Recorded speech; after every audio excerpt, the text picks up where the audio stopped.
സൂചിപ്പിച്ച പോലെ ഇപ്പോൾ ഈ രക്തബാങ്കിൽ പ്രതിമാസം 12 ക്യാമ്പെങ്കിലും നടത്തുന്നുണ്ട്. ഒരു ക്യാമ്പ് ഓർഗനൈസ് ചെയ്യാനായിട്ട് വലിയ ബുദ്ധിമുട്ടൊന്നുമില്ല. ഞങ്ങൾ ഒരു ക്യാമ്പ് ഓർഗനൈസ് ചെയ്യുന്ന നമുക്ക് മ്യൂച്വലി ആക്സെപ്റ്റബിൾ, നമ്മൾ രണ്ട് കൂട്ടർക്കും ക്യാമ്പ് സംഘടിപ്പിക്കുന്നവർക്ക് ഞങ്ങൾക്കും കൂടെയുള്ള സൗകര്യമുള്ളൊരു ദിവസം, സൗകര്യമുള്ള സ്ഥലം കിട്ടിയാൽ ക്യാമ്പ് ഓർഗനൈസ് ചെയ്യാം. സാധാരണ ക്യാമ്പിൽ നിന്നും ഒരു 40 ഡൊണേഷൻ എടുക്കാറുള്ളൂ. വലിയ ബുദ്ധിമുട്ടൊന്നുമില്ല ക്യാമ്പ് ഓർഗനൈസ് ചെയ്യാൻ. ഏത് സർക്കാർ പള്ളിക്കൂടത്തിലും നമുക്ക് വൃത്തിയായിട്ട് ശുചിത്വമുള്ള ഒരു സന്ദർഭത്തിൽ നടത്താനൊരു ബുദ്ധിമുട്ടുമില്ല. സാധാരണ ഡൊണേഷന് ഉപയോഗിക്കുന്ന ഡോണർ ചെയർ ഞങ്ങൾ 2 ഡെസ്ക് കൂട്ടിക്കെട്ടിയിട്ടാണ് എടുക്കുന്നത്. അതുപോലെ തന്നെ ഡോണർ റെസ്റ്റിങ്ങിന് ബെഞ്ച് കൂട്ടിക്കെട്ടിയിട്ടാണ് വയ്ക്കാറുള്ളത്. പിന്നെ സാധാരണ കസേരയും മേശയും ഇത്രയേ ഉള്ളൂ. അപ്പോൾ ഇത്രയും കാര്യങ്ങളുണ്ടെങ്കിൽ തന്നെ നമുക്കൊരു ക്യാമ്പ് സംഘടിപ്പിക്കാം. അതൊരു വലിയ ബുദ്ധിമുട്ടുള്ള കാര്യമല്ല. പിന്നെ ചില IT കമ്പനിയിലും ഒക്കെ ചെല്ലുമ്പോഴത്തേക്കും അവർ എയർ കണ്ടീഷൻഡ് ഹാളും മറ്റ് സൗകര്യങ്ങളൊക്കെ ചെയ്തു തരാറുണ്ട്. പക്ഷേ സാധാരണഗതിയിൽ നമ്മളൊരു വെള്ളവും വെളിച്ചവും വളരെ അത്യാവശ്യമായിട്ടുള്ള കാര്യമാണ്. ഏറ്റവും പ്രധാനപ്പെട്ട വ്യക്തി ഒരു ക്യാമ്പിൽ രക്തദാതാവാണ്. രക്തദാതാവിൻ്റെ എല്ലാ സൗകര്യങ്ങളും ഉറപ്പുവരുത്തണം. രക്തദാനം ചെയ്യുന്ന സ്ഥലത്ത് നല്ല ഫാൻ വേണം. വായു ലഭ്യത വളരെ ഇമ്പോർട്ടൻ്റാണ്. അതുപോലെ രക്തദാനത്തിന് ശേഷം രക്തദാതാവ് വിശ്രമിക്കുന്ന സ്ഥലത്തും നല്ല കൺവീനിയൻസ് വേണം. ബാക്കി കാര്യങ്ങളിലൊന്നും ബുദ്ധിമുട്ടില്ല. രക്തം ട്രാൻസ്പോർട്ട് ചെയ്യാനുള്ള ബ്ലഡ് ട്രാൻസ്പോർട്ടേഷൻ വാൻ നമുക്കുണ്ട്. അത് 2 ടെമ്പറേച്ചറിലാണ് സൂക്ഷിക്കുന്നത്. പ്ലേറ്റ്ലെറ്റ്സ് മാറ്റാൻ ഉദ്ദേശിക്കുന്ന ബ്ലഡ് അവസാനമാണ് എടുക്കുന്നത്. അവസാനം എടുക്കുന്ന 20 യൂണിറ്റ് പ്ലേറ്റ്ലെറ്റ്സ് ഉണ്ടാക്കാനും ആദ്യം എടുക്കുന്ന 20 unit red cell concentrate plasma അങ്ങനെ സെപ്പറേറ്റ് ചെയ്യാനായിട്ടാണ് എടുക്കുന്നത്. കാരണം ഞാൻ നേരത്തെ പറഞ്ഞു 4 മണിക്കൂറിനും 6 മണിക്കൂറിനും ഇടയ്ക്ക് സെപ്പറേറ്റ് ചെയ്തെങ്കിൽ ഏറ്റവും നല്ല ഗുണനിലവാരമുള്ളത് കിട്ടുകയുള്ളൂ. അപ്പോൾ നമ്മുടെ ട്രാൻസ്പോർട്ടേഷൻ വാൻ ഇവിടെ ബ്ലഡ് ബാങ്കിൽ എത്താനുള്ള താമസവും കൂടെ കണക്കിലെടുത്തിട്ടാണ് ഇങ്ങനെ ചെയ്യുന്നത്. അപ്പോൾ ട്രാൻസ്പോർട്ടേഷൻ വാനിൽ തന്നെ 2 to 6 ഡിഗ്രി സെൻറ്റിഗ്രേഡിൽ സൂക്ഷിക്കാനുള്ള സംവിധാനമുണ്ട്. 20 to 24 ഡിഗ്രി സെൻറ്റിഗ്രേഡ് സൂക്ഷിക്കാനുള്ള സംവിധാനമുണ്ട്.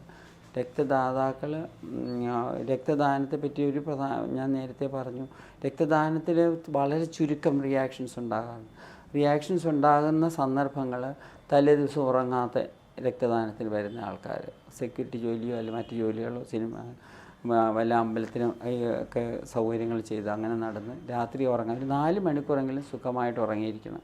രണ്ടാമത് സാധാരണ വരുന്ന ബ്രേക്ക്ഫാസ്റ്റ് കഴിക്കാതെ വരും, വേറൊരു ബുദ്ധിമുട്ടുള്ള കാര്യമാണ്.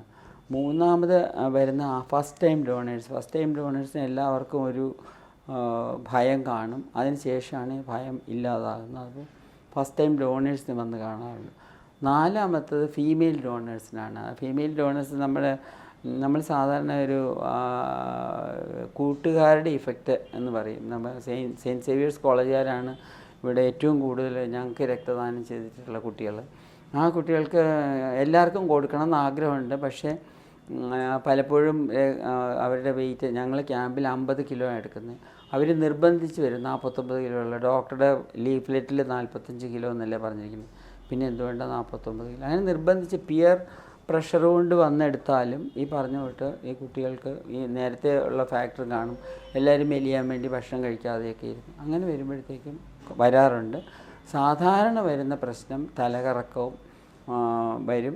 വെറുതെ ഫ്ലാറ്റായിട്ട് നിലത്ത് കിടന്നാൽ തന്നെ ആ തലകറക്കം മാറും. ഒരു മരുന്നും ഇതുവരെയും കൊടുക്കേണ്ടി വന്നിട്ടില്ല. നമ്മളിപ്പോൾ ഏകദേശം 1000 ക്യാമ്പുകളോളം നടത്തിയിട്ടുണ്ട്. ടു ബി എക്സാക്ട് 926 ക്യാമ്പ് കഴിഞ്ഞ 20 വർഷത്തിനുള്ളിൽ നടത്തിയിട്ടുണ്ട്. ഇതിൽ ഒരു മേജർ റിയാക്ഷൻ എന്ന് പറയേണ്ട ആവശ്യം വന്നിട്ടില്ല. പക്ഷേ ഒരു 10 or 60 സന്ദർഭങ്ങളിൽ, ഈ 900 സിസ്റ്റം ക്യാമ്പ് നടത്തിയതിൽ 10 or 60 സന്ദർഭങ്ങളിൽ ഞങ്ങൾ ഡ്രിപ്പ് കൊടുത്തിട്ടുണ്ട്. കാരണം ആ വോളിയം റീപ്ലേസ് ചെയ്യാനായിട്ടാണ്. തലകറക്കം ഈ ഫ്ലാറ്റായിട്ട് കിടത്തി ഒരു 15 മിനിറ്റ് വാച്ച് ചെയ്തതിന് ശേഷവും കുട്ടി എഴുന്നേറ്റിരിക്കുമ്പോൾ പിന്നെയും തലകറങ്ങുവാണെങ്കിൽ ആ വോളിയം റീപ്ലേസ് ചെയ്യാനായിട്ട് 1 യൂണിറ്റ് നോർമൽ സെലൈൻ കൊടുത്ത സന്ദർഭങ്ങളുണ്ട്.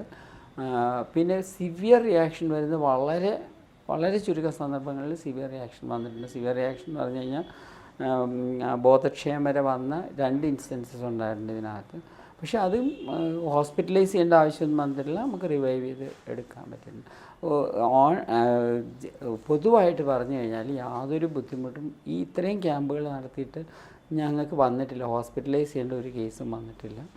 പക്ഷേ എൻ്റെ അനുഭവത്തിൽ ആൾക്കാരുടെ ഭയം വളരെ മാറിയിട്ടുണ്ടെന്നാണ് എനിക്ക്. കാരണം എല്ലാവരും ഇപ്പം സ്വമേധയാ രക്തദാനം, ഇവിടെ തന്നെ ഞങ്ങൾക്കൊരു 10-20 പേര് റെഗുലറായിട്ട് വന്ന് ഡൊണേറ്റ് ചെയ്യുന്ന ആൾക്കാരുണ്ട്. റെഗുലറായിട്ട് വന്ന് ഡൊണേറ്റ് 100 ദിവസം കൂടുമ്പോൾ ഡൊണേറ്റ് ചെയ്യുന്ന ഒരു ഡോക്ടറുണ്ട്, ചാർട്ടേഡ് അക്കൗണ്ടൻ്റ് ഉണ്ട്, അഡ്വക്കേറ്റ് ഉണ്ട്, പലരും ഉണ്ട്.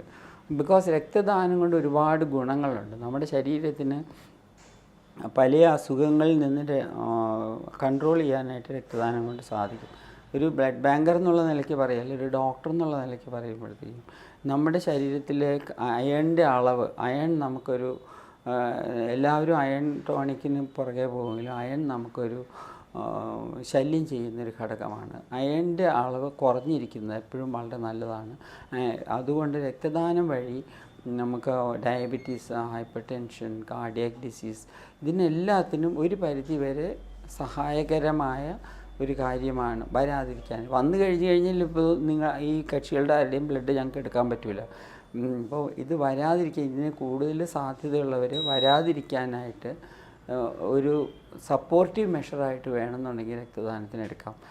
ഈ കാര്യം ഹൈലൈറ്റ് ചെയ്തുകൊണ്ടുള്ള ആർട്ടിക്കിൾ ഞങ്ങളെല്ലാവരും വളരെ വിലമതിക്കുന്ന ലാൻസെറ്റ് എന്ന ജേർണലിൽ വന്നിരുന്നു. അതിന് ശേഷം പല സബ്സിക്വൻറ്റ് സ്റ്റഡീസും വന്നിട്ടുണ്ട്. നമ്മളെ protective effects of blood donation വളരെ ശ്രദ്ധിക്കേണ്ട ഒരു കാര്യം.